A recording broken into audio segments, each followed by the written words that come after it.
A company purchased a manufacturing plant for rupees 25 million having residual value of 3 million. The plant is being depreciated at the rate of 20% per annum using reducing balance method. What would be the net book value of the plant after third year?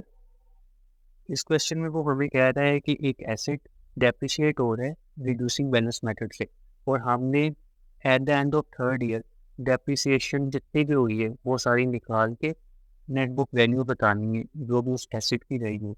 तो reducing balance method से हो रहा है, तो इसका formula जो net book value का होता है ना, वो होता है कॉस्ट इनटू 1 - रेट, यानी कि डेप्रिसिएशन रेट होल की पावर n। और इसमें जो n है ना, वो हम डिनोट करते हैं कि हमने किस साल की नेट बुक वैल्यू बतानी है। थर्ड ईयर की बतानी है तो ये n की वैल्यू हो जाएगी 3। तो वैल्यू पुट करते हैं, net book value is equal to cost यानी कि 25 मिलियन इंटू 1 माइनस रेट कितना दिया हुआ है 20%, और हमने किस ईयर की बतानी है थर्ड ईयर की, तो ऊपर आ गया 3, और इसको कैलकुलेट किया तो हमारे पास नेट बुक वैल्यू आ जाएगी 12.8। A motor vehicle was purchased for rupees 13,95,000 on 1st July 2018. It has an estimated useful life of 5 years and residual value of rupees 255k. If the sum of digit method is used for depreciation, what will be the carrying amount of the motor vehicle at 30 June 2020?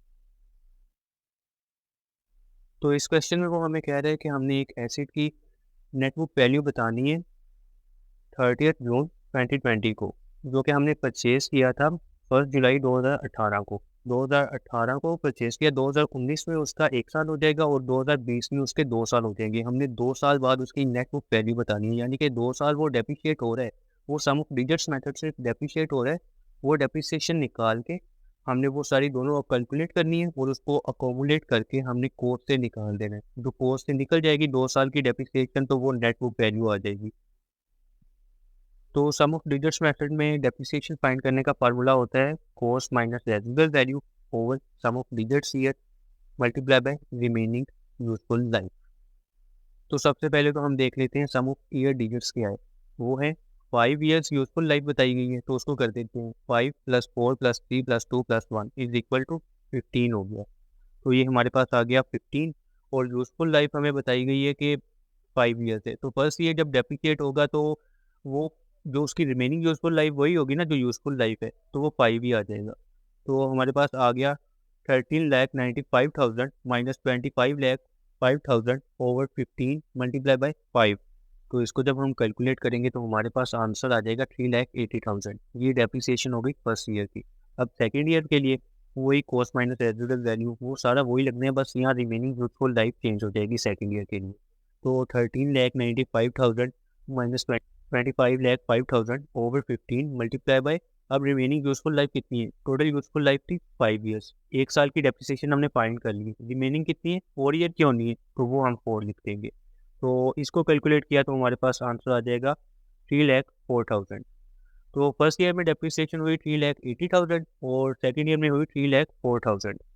तो ये दोनों depreciation हम plus कर देंगे तो हमारे पास accumulated depreciation आ जाएगी 3,80,000 plus 3,04,000। तो हमारे पास आंसर आ गया 6,84,000। ये अकोमुलेटेड डेप्रिसिएशन है, इस ये 2 साल में डेप्रिसिएशन हुई है।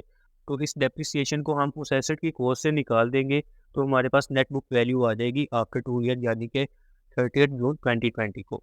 वो आ गई 7,11,000।